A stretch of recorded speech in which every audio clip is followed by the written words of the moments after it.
This is the narrated PowerPoint on graphic aids.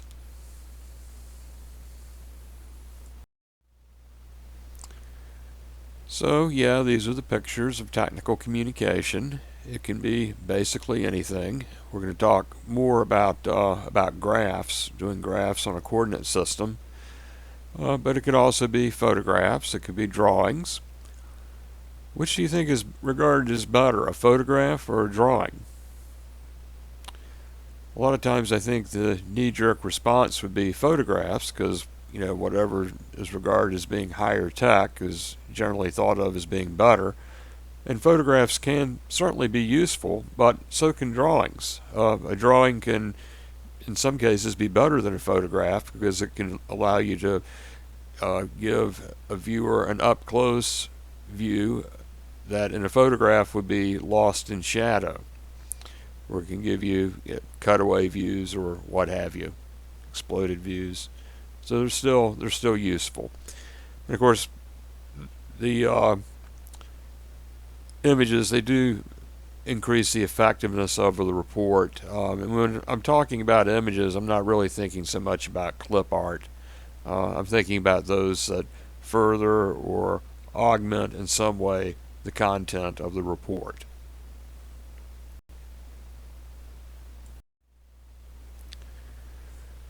So it's important that the graph be clear and understandable on the page. It needs to stand on its own. In other words, the reader needs to be able to look at it and see what it means. But you also you should never just use any type of visual aid without interpreting it for your audience, because if you don't, you have no idea or no control over what interpretation they may get out of it, and it may be completely different from what you want them to get. They may still get that and want to argue about it, but at least you need to put your case forth first.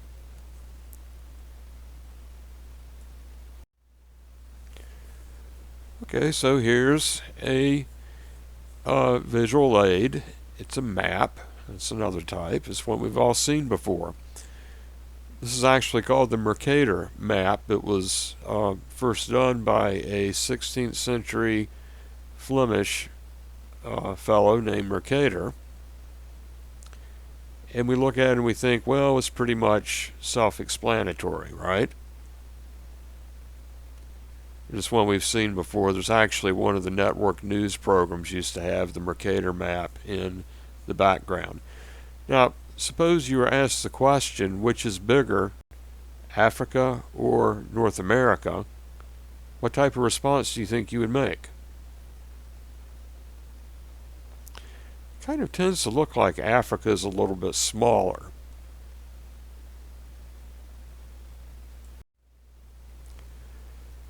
But if we look at some actual figures, that's not the case. It turns out that Africa is a good bit larger than North America.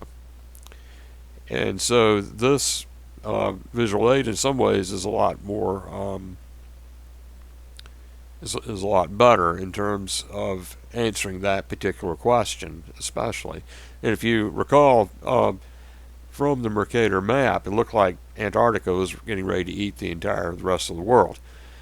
In other words, it looked a lot larger than it actually is. And some other problems with that map, it doesn't represent countries entirely as they actually exist on the globe.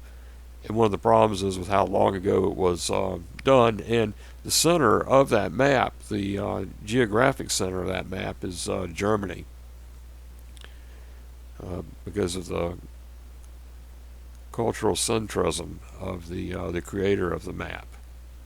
And that may have something to do, that's been regarded as being why Africa is smaller than it actually is, or depicted as being smaller.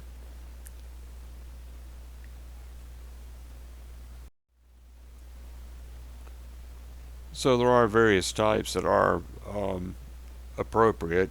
For example, a line chart is best for showing change over time. A bar chart is best for showing categorical comparisons, and a pie chart is good for showing how the parts relate to a whole, for example. and some are certainly more complicated than others. Don't forget that a table is also another type of visual aid. A lot of times when we talk about visual aids, we tend to think more in terms of literal pictures or graphics perhaps, but a table is also a visual aid. It's best for when you have a lot of information, a lot of data, and you need to arrange it in a way to make it meaningful. When putting it into a paragraph would create what we refer to as a wall of print. And a wall of print is not good. A wall of print is not accessible to readers, or is less accessible than other types of presentations, which could vary from using headings, which we've talked a little bit about already, or using some type of visual aid, whether it's a graph or a table.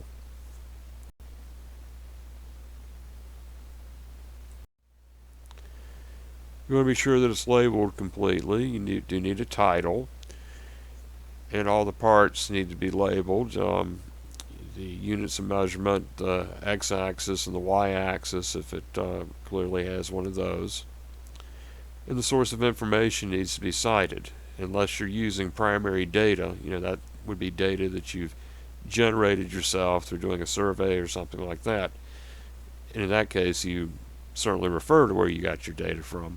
But if you got your data from another source, like an article or a book or something like that, then you need to cite the source of your data that you use to create the visual aid, just as if you were quoting directly in a written passage.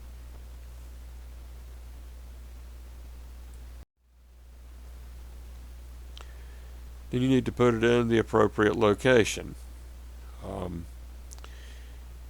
It works best closest to the discussion, but and word processing allows us to do that, to take a visual aid and to perhaps reduce it in size so that it can fit on a page, on half of a page or a quarter of a page.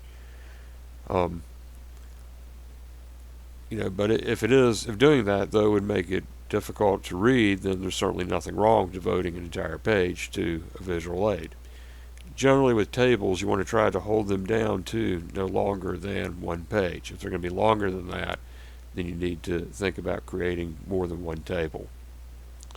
And of course, you have to think about, if most people who read the report need the image in order to better understand the report, then yes, you put it in the body of the report. If you think that most people don't need it, or if it's really large and cumbersome like a blueprint or something like that, it's certainly possible to put it in in an appendix.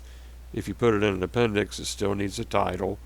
If it's in an appendix, it's going to be in a document long enough and complicated enough, very probably, to require a table of contents. And in that case, in the table of contents, it would be listed at the end of the table of contents with its title and the page number where it may be found.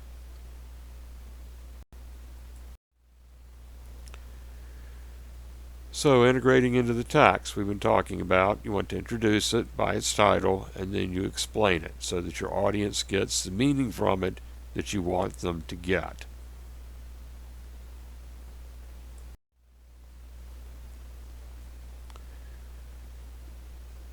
So the many different types, we can break them down into two basic types. There's tables and there's figures. We all know what tables are. They're arranged in kind of on the XY coordinate system, but we don't get an image. Instead, we just get data that's easier to read. Everything else is regarded as a figure.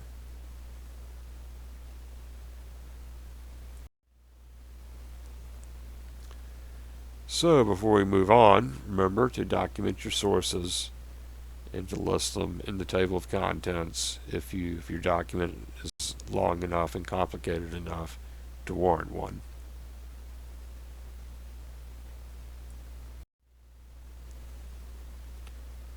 Okay, so what would be the best way to present this information visually so it would be most meaningful for your audience?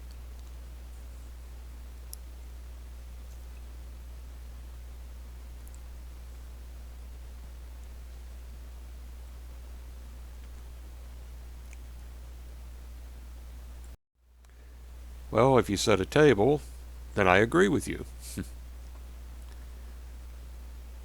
So yeah, from looking at this, we might start by thinking about, well, how would we present the information from this graph, or what would it support in a report? Looking at it, one thing that strikes me is that if you look at heart disease, it goes up quite a bit from 1900 to 1960 and then down. Same thing is true with cerebrovascular. And when we're talking about heart disease as a cause of death, basically we're talking about heart attack. And cerebrovascular, that's something of a jargon term. It means stroke. Another thing I find interesting here is with accidents. In 1900, we see it's gone only up from 4.2 to 5.3 by 1980, and it kind of peaks at 1960. I'm surprised it's not greater because in 1900 not many people had cars. And you can see the little bit of a difference between 1960 and 1980, perhaps accounting for seatbelts were introduced into cars in the early 1960s, and then they started making laws requiring them by the 1980s, and they became more sophisticated and became like the shoulder straps we know today. In the 1960s, it was usually just a belt across your midsection. We see cancer has gone up and down too somewhat. Wonder if that means that fewer people are getting cancer or more people are surviving cancer. Well, there's a lot we could do with this information, and what we would do with it would depend upon what our purpose would be in the report.